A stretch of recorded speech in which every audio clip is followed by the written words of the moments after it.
Welcome, and thank you for joining for another whiskey review. Today, we go back to Dustin's home state of Kentucky to check out the Weller. Choose your perfect barrel. Correct? You got it. It took Mike 6 times now, guys, but we got it. Yeah, this was the 7th time. I said C.Y.P.B, C.Y.P.D. I said all kinds of silly things. All I know is this comes in at 47.5%. And it's got a terrible name.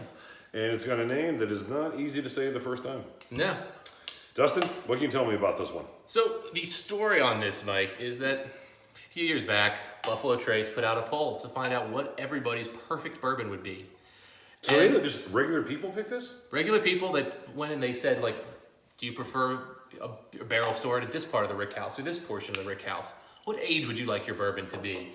And I think on the back of this, Mike, I've actually, to be honest with you, I don't think I ever read it. So majority rules? Like how we pick, presidents? Is this how we did this again? Let's go with anything other than president, yes. And let's call it more about the plurality rules, I guess. I tell you what, man. I always thought that was insane going with majority rules. I mean, look at what it's wrought. If you go by majority, have you seen the outcomes of these scenarios? Forget politics, guys, for a second. See what people watch on TV? Yeah. The Bachelor. Hey, man. LA edition, like what the hell? Or where it all started, the Osbournes. Oh, where the downward spiral of humanity happened. Anyway, we're getting way Show off. us with the Hiltons on it.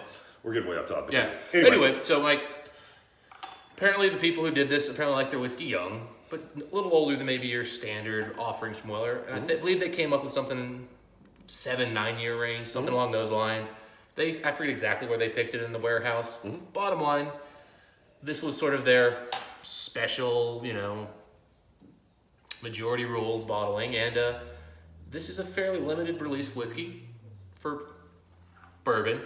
And on top of that, the reason we bring it to you today, it just won an award for the best bourbon. By whatever? For the year 2020, I guess. Last year, who said this?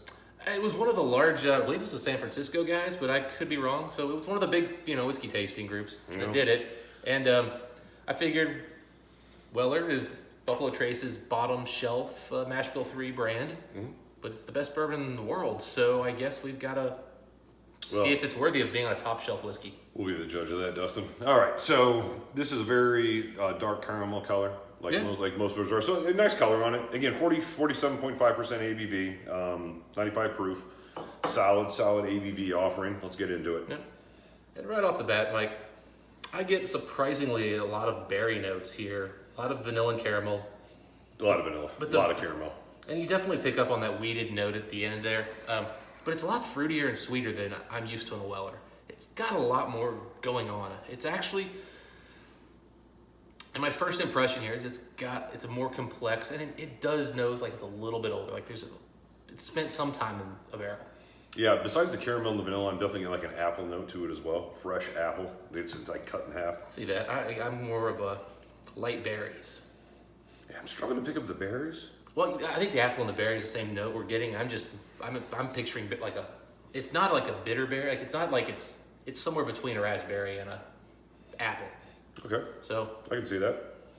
I think it's just because I get a redness on here, and that is common with the Buffalo Trace products is to get a little bit of cherry. So maybe I'm picking up maybe just a hint of cherry and apple, and maybe that's what it is.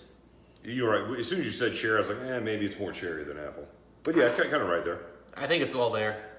And the more I nose it, the more I'm picking up the Buffalo Trace Classic Oak profile, which is a very clean, simple oak, very traditional, oak notes. Like if you went into a new furniture store today, that kind of oak. Some polish, if you will. Yeah, there is a little hint of polish on here. Smells clean.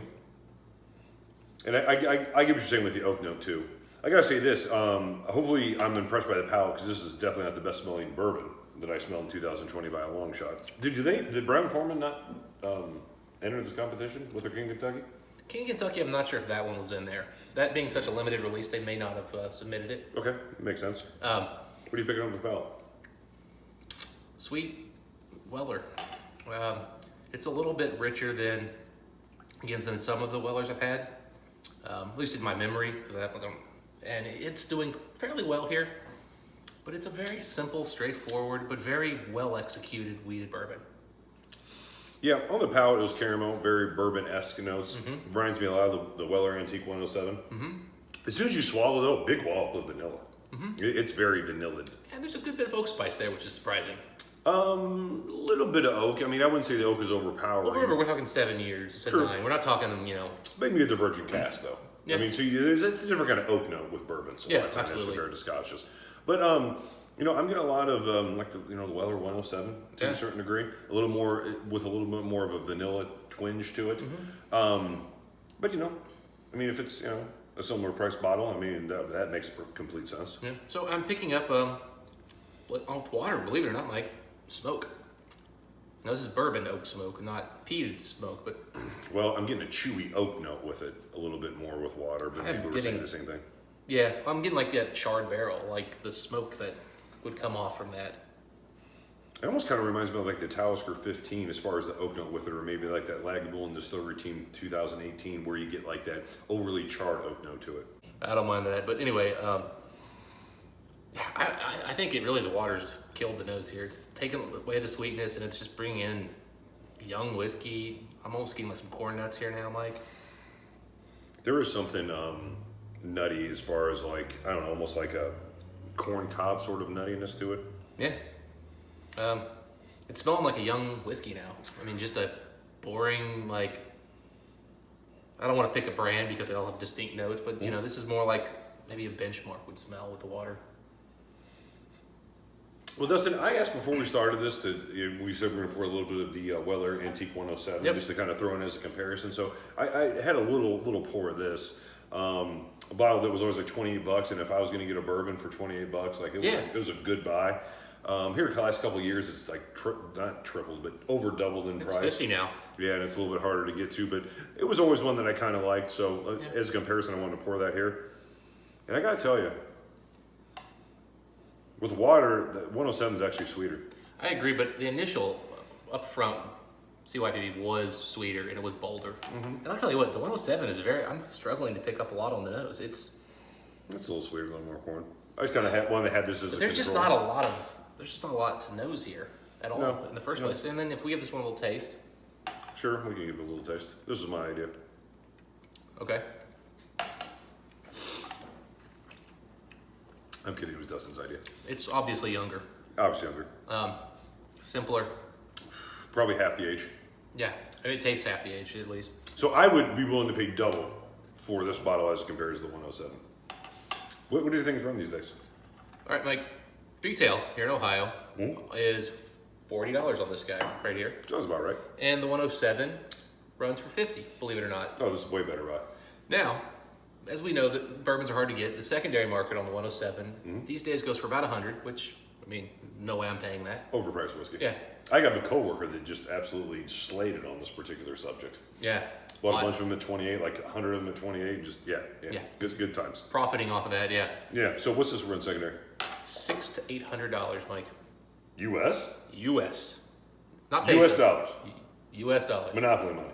Yep. U.S. monopoly. $600. Yeah. People pay that. Apparently all day, For this. every day for this. Are those people's family members trying to legally take away their right to make decisions with their money? I think that should be done. I'm not a bourbon guy, Dustin. Yeah. As you know, I mean, I'm a whiskey guy, but I you know how much I love King Kentucky. But to pay, did you say $600? $600. $600 to $800. With zeros behind it. Zeros. 6 to Jay 8. Cutler plus Robert Parrish is what you're saying. Yeah. I gotta say that is not a good buy. And Mike, that is before it won the Bourbon of the Year. So this may actually go up. Now, Mike, we should kind of mention October, right? We went to Chicago and You're serious? Dead serious. People pay $600 to $800 for this whiskey.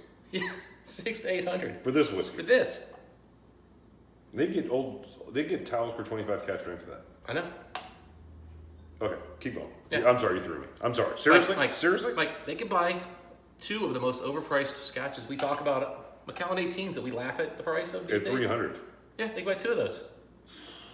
2. That is some questionable decision making, Dustin. It's absolute insanity. Life's about decision making. Yeah.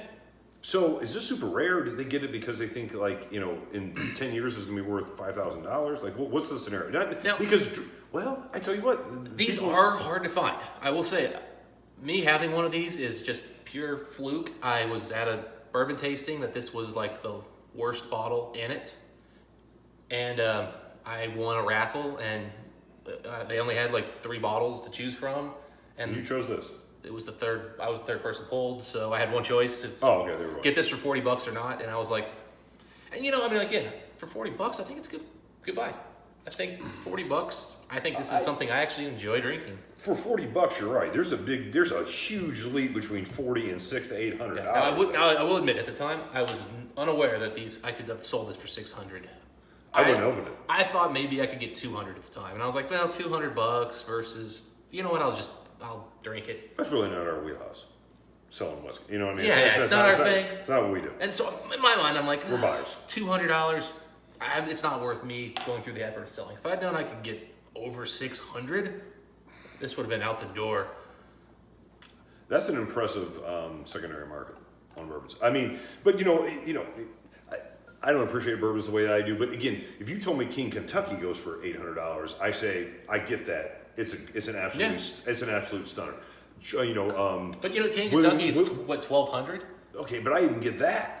But and this is going up to $800. So there's a $400 difference. That's the insanity. I don't get that. I have had so many other bourbons that were far, far superior to there. You remember how big of a fan I was of that Desert Jewel? Yeah.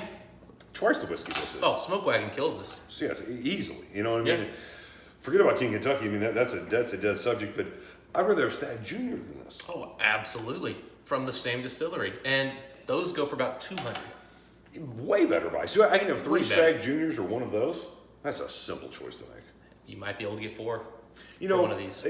But it does come back to: are you drinking it, or do you want it for its rarity, or do you want it to complete a collection? And I think there's a lot of people. They're trying to complete the collection. They want to have all the different labeled Wellers. Sure, I get that, and that's their goal. So, Mike, whiskey score. Here's the thing. I don't want to say that people in San Francisco don't know their business, because as you know, you and I have done a whiskey tasting before. Mm-hmm. We've judged whiskey before, and there is a serious thing when it comes to palate saturation. I remember the last time we did a whiskey judging, which was, you know, October, November timeframe. I scored an Ardbeg 10 in the 90s because it was just, at the end of the day, my palate was saturated. It was distinctive. What I'm trying to say is judging whiskey isn't easy when you have 40 or 50 whiskeys in a given day. It's very hard to remember the differences and the little nuances between them. Yeah. Having said that, I don't know how anybody could judge a group of bourbons and think, oh, this one. Yeah, I don't get it. My thought is potentially the weeded profile on here just stood out as something so different than some of the more traditional mash bills that maybe it just being different was what got this one in there. And this is different. I mean, this tastes very different from the 107 while still being similar, just because it's a little more vibrant. It's a little bit more wheat forward. So to get back to your original question, which was what I give this as far as whiskey, I mean, this is a whiskey that I would enjoy drinking. It's not that. I don't find anything about it special, other than I like the vanilla notes on it, nice some caramel notes. I thought it was sort of a red apple. You thought it was berry, might be cherry. Those are basic things. I'm at 80 out of 100. Yeah, I've gone back and forth on this one, Mike. You know, I gave an 82 to the Lot B because I think the Lot B has a few things going for it. That 12 years, really nice example of what aged bourbon does. To me, the Lot B was it had more going on than this. It was, the problem with Lot B is it's thin. It's lower proof than this. This does have a little more body. 45 to 47. I mean, come on, splitting hairs. I tell you what, I think that one drinks lighter than this one does by a lot. By a lot. So, Mike, I'm gonna go 76. I think this is 6 points below that bottle, which is not shocking that one goes for 900. But, and to your point, is this rare? This is the rarest of the Wellers, as far as I know. Ballpark me, how many? No clue, but I bet you it's in the 10,000 plus range. It's just the fact that, remember, 10,000 bottles at $40 a bottle. There's a lot of people. That's not a lot of money to buy all of 10,000 bottles. That's true. So they instantly sell. Yeah, no, you're right. I mean, they move quick. Yeah. I'll say this just reinforces my opinion that majority rules is a terrible way to do things. just in general. You know what I mean? Yeah. You should identify experts Yeah. in a certain field and let experts make a general decision. Yep. But you know what? first have to identify experts. But you know, if you're pricing something, Mike, majority does rule on this one. Apparently, you can sell it for hundreds and hundreds of dollars. Yeah, good for them. Yeah. Buffalo Trace, maybe raise your price because you guys are leaving a lot of money on the table and. And creating a crazy secondary market. I mean, it's Yeah. just crazy. People standing in lines, all kinds of nonsense. People are making full-time livings off of you guys selling your whiskeys for below what the market will bear. At some point, guys, you probably got to raise them. Yep, be Americans. That's what I'm trying to say. Be Americans. Sell for what it's worth. That's all I mean. Sell for what it's worth. Yeah, if they put this at $200, I guarantee you the secondary would start drying up real fast. Yeah, but people would still buy them, and drinkers would drink them. Yeah. Because I'm a drinker. Yeah. We're drinkers. But Mike, this going on my top shelf? Yeah, name change, top shelf whiskey. You know, Dustin makes me do a bourbon every time we come see him. Yeah. It is what it is. That's where we're at. Anyway, Dustin, this is where we're at with the Weller C.Y.P.B. Tricky to say acronym-wise. Exactly. Pick your own barrel or whatever. All right, whatever. If I never have it again, it's not a big deal. No loss. Exactly. All right, so if you've had a chance to try this bottle, we want to know what you guys think. Until next time, Dustin, what do we wish the folks? Choose your better happy drinking moments. That's what Dustin said. See you next time.